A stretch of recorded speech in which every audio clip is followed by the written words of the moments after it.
The distress beacon had been silent for 3 cycles before Ava's ship picked up the faint signal from the frozen moon of Arcturus 7.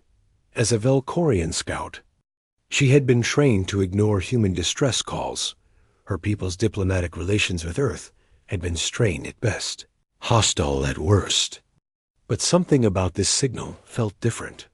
It pulsed with a desperate, irregular rhythm that spoke of imminent death. Eva brought her shuttle down through the ice storms that perpetually ravaged the moon's surface.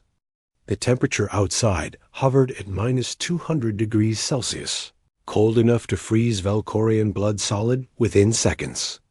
She didn't expect to find anyone alive. The crashed vessel was a small Earth research pod, half buried in a glacier.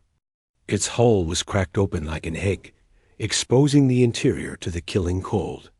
Ava's thermal sensors detected a single heat signature inside, impossibly weak, but still present.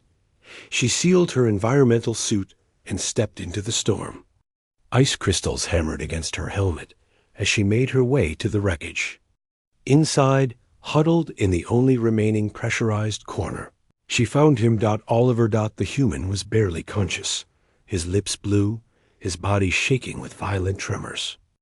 His suit's heating system had failed, and he'd wrapped himself in emergency blankets that were now stiff with frost. When his eyes focused on Eva, they widened with something between hope and delirium. "Velcorian," he whispered, his voice cracking.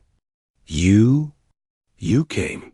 Eva stood frozen not from the cold, but from shock. She should leave. Protocol demanded it.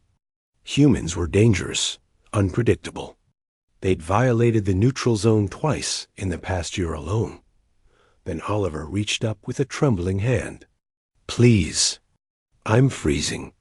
He grabbed the edge of her suit and pulled. It wasn't forceful.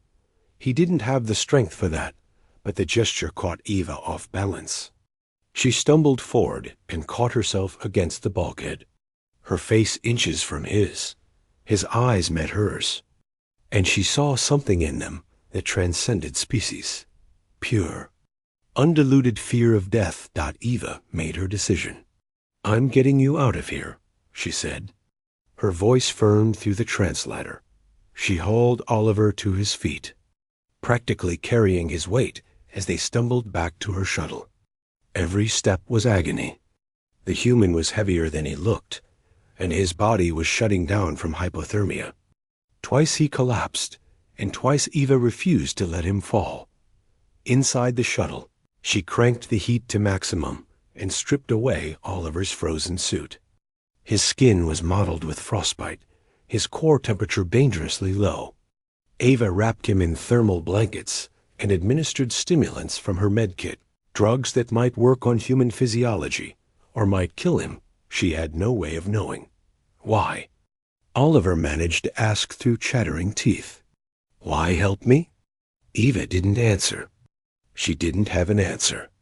She piloted the shuttle away from the moon, setting course for the nearest station that might have human medical facilities. It would take 4 days at maximum speed. For the first day, Oliver drifted in and out of consciousness. Eva monitored his vitals obsessively, adjusting medications, keeping him warm, forcing nutrition paste between his lips when he could swallow. She hadn't slept in 30 hours. On the second day, Oliver's fever broke.